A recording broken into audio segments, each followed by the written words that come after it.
Hello everyone, welcome to FOC classes. आज की video में हम class 12 employability skills chapter 4 entrepreneurship skills के इम्पॉर्टेंट क्वेश्चन आंसर्स डिस्कस करने वाले हैं। इससे पहले हमने फर्स्ट 3 चैप्टर्स के क्वेश्चन आंसर्स ऑलरेडी डिस्कस कर लिए हैं एंड आज की वीडियो में हम 4th चैप्टर के क्वेश्चन आंसर्स का डिस्कशन करने वाले हैं। So let us start the video. जैसा कि मैंने आपको ऑलरेडी प्रीवियस वीडियोस में बताया है, आपके बोर्ड एग्जाम में एम्प्लॉयबिलिटी स्किल से 2 टाइप के क्वेश्चंस आएंगे, ऑब्जेक्टिव एंड सब्जेक्टिव। यहाँ पर ऑब्जेक्टिव क्वेश्चन 1 मार्क के होंगे एंड इसमें MCQ, fill in the blank, true false, one word, इस तरह के क्वेश्चन पूछे जाएंगे। देन सब्जेक्टिव क्वेश्चन में यहाँ पर 2 मार्क्स के क्वेश्चन होंगे। देन यहाँ पर आपको डिस्क्रिप्टिव आंसर लिखना है, मीन्स आपकी जो वर्ड लिमिट है वो 30 to 50 वर्ड्स प्रोवाइडेड होगी। मीन्स आपको 30 to 50 वर्ड्स में अपना आंसर देना है, ठीक है। इस टाइप के क्वेश्चंस आपके बोर्ड एग्जाम में आएंगे from employability skills, okay. So here is the first question. An dash is a person who has the capability to start an organization. Means हम एक ऐसे person की बात कर रहे हैं जिसके पास ये capability है, वो इतना capable है कि वो एक organization को start करे। कैसे कर सकता है start? By organising various resources. Means जो भी रिसोर्सेज हैं उन सभी को ऑर्गेनाइज करेंगे सो दैट जो भी हमें रिक्वायरमेंट है वो पूरी हो पाए एंड इसकी हेल्प से हम एक अपॉर्चुनिटी को पर्पसफुल बना पाए। तो ऐसा कौन करता है, ऐसा पर्सन कौन होता है जो इस ऑर्गेनाइजेशन को स्टार्ट करेगा, हर तरह की रिसोर्सेज को कलेक्ट करेगा, ऑर्गेनाइज करेगा? वो होता है एक entrepreneur, okay. So the answer here is entrepreneur, okay. Then next question में आपको बताना है गिवन ऑप्शंस में से कौन सा एक बैरियर है जो एंटरप्रेन्योर फेस करते हैं। यहाँ पर सबसे पहला है सेल्फ कॉन्फिडेंस। तो देखिए, सेल्फ कॉन्फिडेंस कोई बैरियर नहीं है, इंस्टेड ये क्वालिटी है जो हर एक एंटरप्रेन्योर में होनी चाहिए। Then availability of monetary resources on time, मतलब मनी से रिलेटेड जितने भी रिसोर्सेज हैं वो हमारे पास होने चाहिए टाइम पर। तो ये एक बैरियर नहीं है, इंस्टेड ये एक नेसेसिटी है, ऐसा होना ज़रूरी है सो दैट हमारा बिजनेस सक्सेसफुली रन हो पाए। Then unavailability of monetary resources on time. ये एक बैरियर है क्योंकि अगर हमारे पास मॉनेटरी रिसोर्सेज टाइम पर अवेलेबल नहीं होंगे तो उस वजह से क्या होगा, हमारे बिजनेस रन होने में प्रॉब्लम आएगी, ठीक है। ये बैरियर है, so the correct option is C, okay.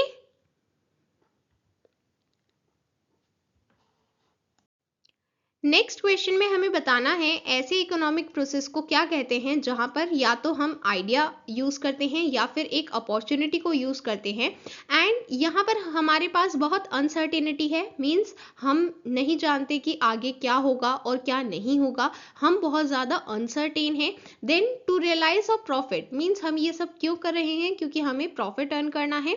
And कैसे अर्न करना है, जो रिसोर्सेज हमारे पास अवेलेबल हैं उनका इफेक्टिव यूटिलाइजेशन करते हुए हमें ये प्रॉफिट अर्न करना है। तो इस इकोनॉमिक प्रोसेस को क्या बोलेंगे? इस इकोनॉमिक प्रोसेस को हम बोलते हैं entrepreneurship, okay. The correct option is C, okay.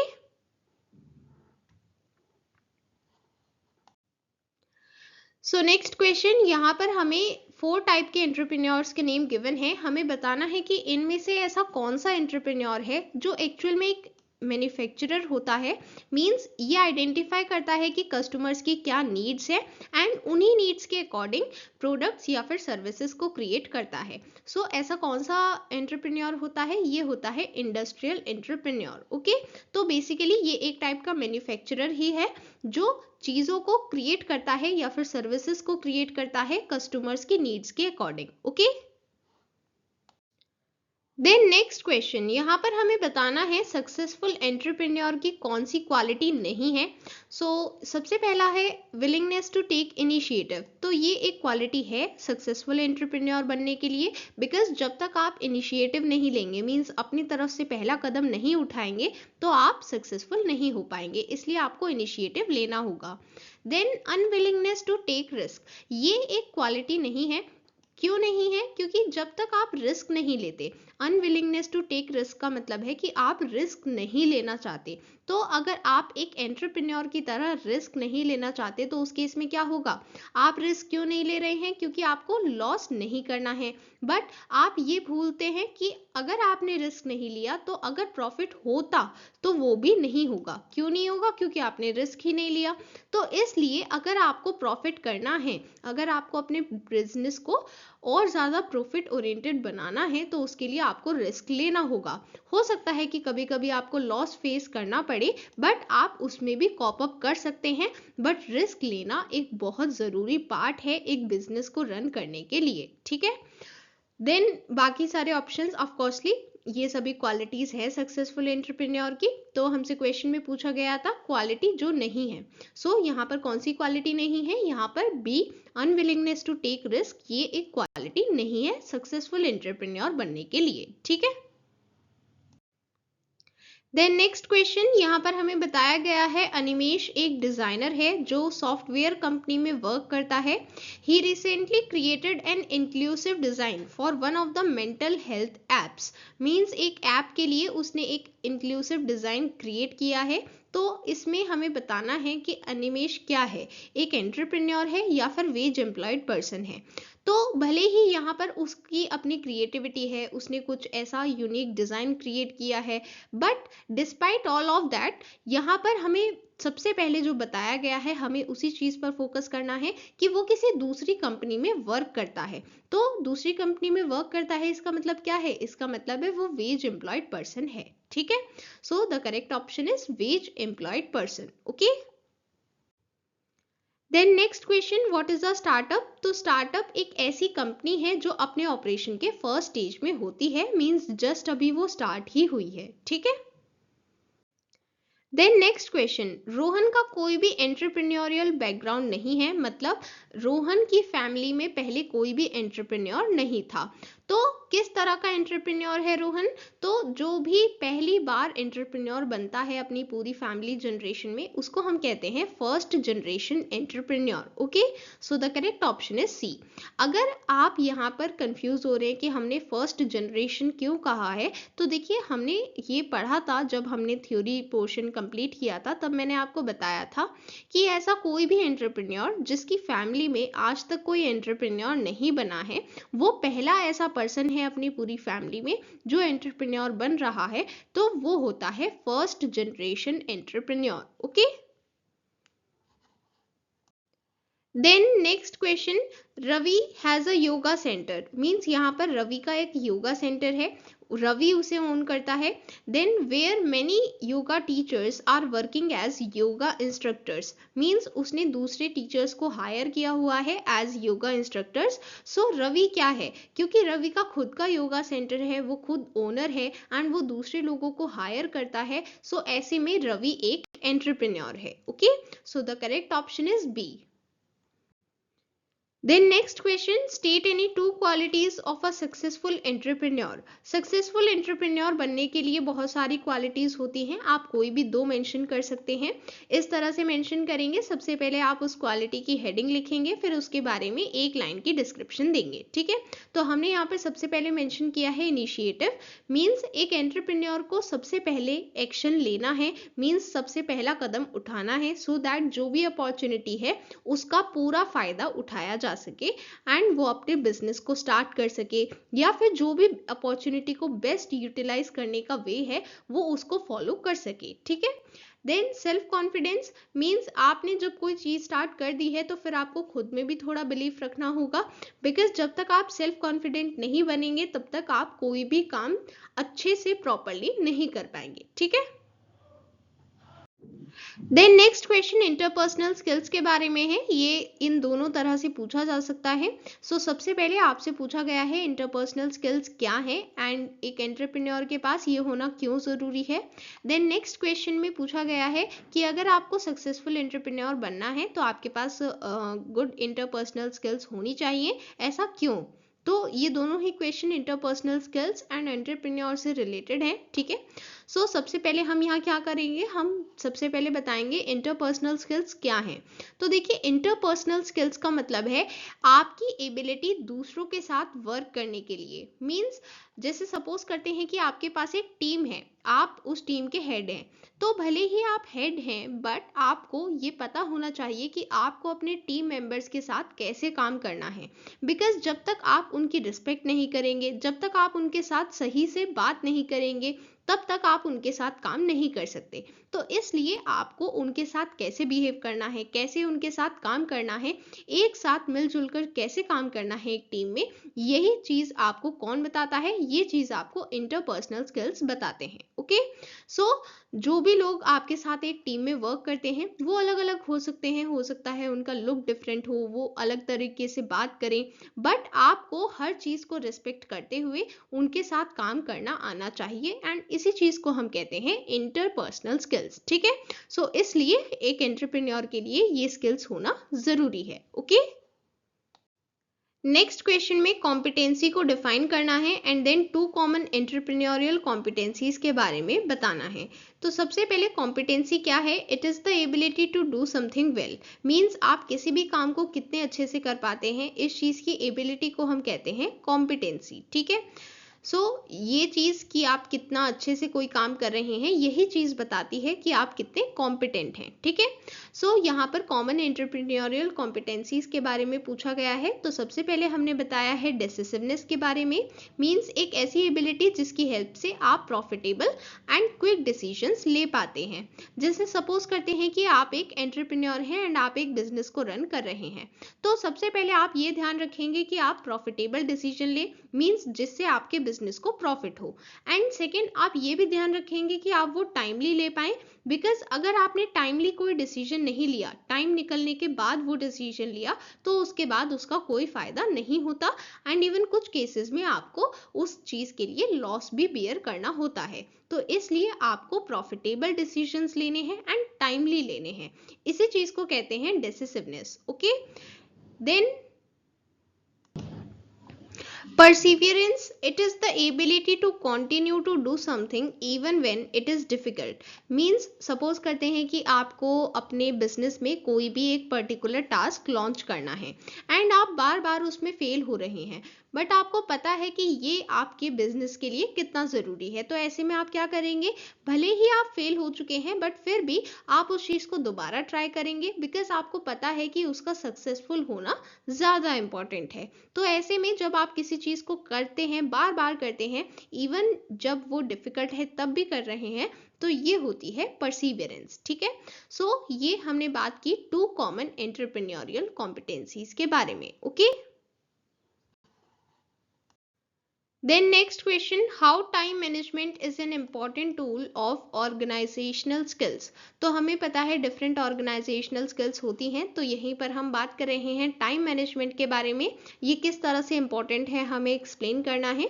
तो देखिए सबसे पहले टाइम मैनेजमेंट क्या है, ability to use one's time well. Means आप अपने टाइम को कितने अच्छे से मैनेज कर पाते हैं, इसी चीज़ की एबिलिटी को हम कहते हैं time management.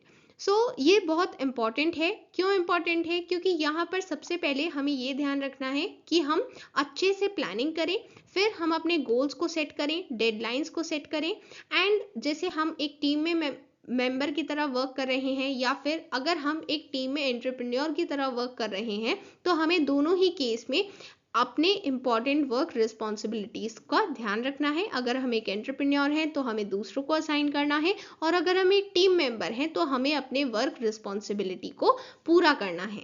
Then conducting the most important task first. Means हमें चीज़ों को प्रायोरिटाइज करना है, जो भी चीज़ ज़्यादा प्रायोरिटी पर है उसे पहले करना है। ठीक है, तो ये सभी चीज़ें हम ये टाइम मैनेजमेंट में इंक्लूड करते हैं, एंड इसी वजह से टाइम मैनेजमेंट बहुत ज़्यादा इंपॉर्टेंट है। Okay, then next question, there are many major functions of an entrepreneur, explain the function with respect to turning ideas into action. हमें इस चीज़ को एक्सप्लेन करना है, ये किस तरह से एक एंटरप्रेन्योर का फंक्शन है। तो देखिए हमें पता है कि जब सबसे पहले एंटरप्रेन्योर किसी भी बिजनेस को स्टार्ट करने का सोचता है तो सबसे पहले क्या होता है, सबसे पहले उसके माइंड में एक आइडिया होता है, राइट। तो अभी वो सिर्फ आइडिया है, बट जब तक हम उस आइडिया को रियलिटी में कन्वर्ट नहीं करेंगे तब तक हमारा बिजनेस नहीं चल पाएगा।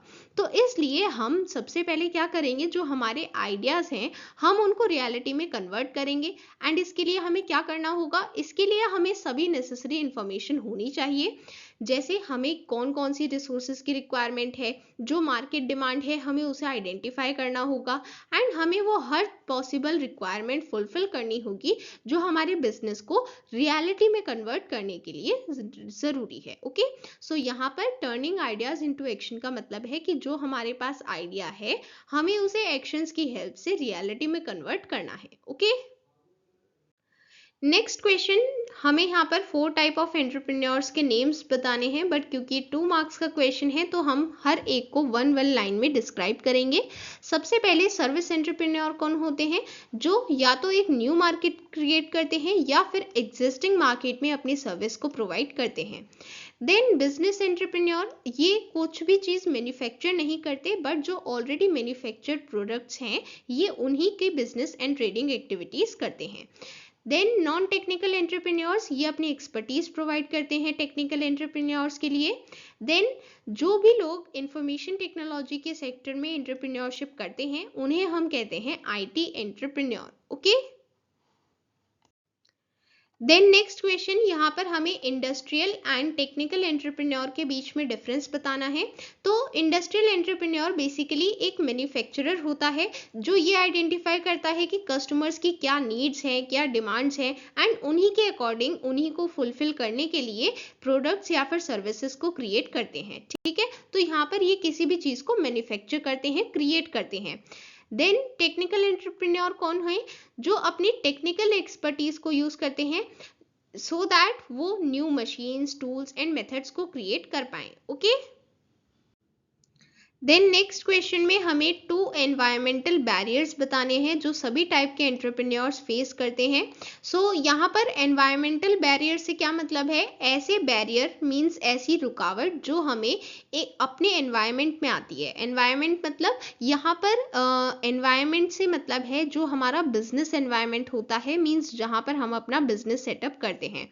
सो यहाँ पर हमें क्या क्या एनवायरमेंटल बैरियर्स फेस करने होते हैं। सबसे पहला है लैक ऑफ एडिक्वेट रिसोर्सेज और रॉ मटेरियल, मींस जो भी हमें रॉ मटेरियल की रिक्वायरमेंट है या फिर और भी जो रिसोर्सेज रिक्वायर्ड है हमारे बिजनेस को रन करने के लिए हमारे पास वो नहीं है, ये एक बैरियर है। Then non availability of skilled labour, means हमारे पास जो लेबर है या तो हमारे पास लेबर फोर्स ही नहीं है या फिर लेबर फोर्स है भी तो वो स्किल्ड नहीं है, उनके पास स्किल्स नहीं है, ये भी एक बैरियर है। ठीक है, देन नेक्स्ट क्वेश्चन में हमें बताना है एंटरप्रेन्योर को मोटिवेट करने के लिए 4 क्वालिटीज। सो यहाँ पर सबसे पहली है स्टैंडर्ड ऑफ एक्सीलेंस, मींस जब भी कोई भी एंटरप्रेन्योर अपने बिजनेस को स्टार्ट करता है तो वो एक स्टैंडर्ड ऑफ एक्सीलेंस को सेट करता है, मींस हमें क्या स्टैंडर्ड अचीव करना है, किस स्टैंडर्ड के अकॉर्डिंग हमारे प्रोडक्ट्स एंड सर्विसेज को मैन्युफैक्चर किया जाएगा, प्रोवाइड किया जाएगा, एंड कॉन्स्टेंटली वो इस स्टैंडर्ड को और हाई बनाते रहते हैं सो दैट जो प्रोडक्ट की क्वालिटी है वो उनके कस्टमर्स को सेटिस्फाई कर पाए। देन यूनिकनेस मींस हमें जो भी आइडिया सोचना है या फिर जो भी काम करना है हमें वो यूनिक वे में करना है, किसी को कॉपी नहीं करना है। Then focus on long term goals, means जो हमारे गोल्स हैं वो ज़्यादातर जो हमें फोकस रखना है वो लॉन्ग टर्म गोल्स पर होना चाहिए, बिकॉज शॉर्ट टर्म में आप क्या अचीव कर रहे हैं वो शॉर्ट टर्म के लिए ही बेनिफिट देगा, बट कई बार आपको शॉर्ट टर्म गोल्स को साइड में रख के आपको लॉन्ग टर्म गोल्स पर फोकस करना होता है। Then need to influence means आपको ऐसा आइडिया जनरेट करना है या फिर आपको ऐसी इंस्पिरेशन क्रिएट करनी है बाकी लोगों के लिए कि वो आपसे इन्फ्लुएंस हो पाए, पॉजिटिवली इन्फ्लुएंस हो पाए एंड वर्ल्ड में एक अच्छा पॉजिटिव चेंज ला पाए। Okay, so students that was all for today. आज की वीडियो में हमने चैप्टर 4 एंटरप्रेन्योरशिप स्किल्स के इंपॉर्टेंट क्वेश्चन आंसर्स डिस्कस किए हैं एंड इसके बाद हम लास्ट चैप्टर 5 ग्रीन स्किल्स के क्वेश्चन आंसर्स कंप्लीट करेंगे। If you want to purchase all in one book और sample paper book for class 12 IT code 802, you can check the links given in the description. Bye everyone.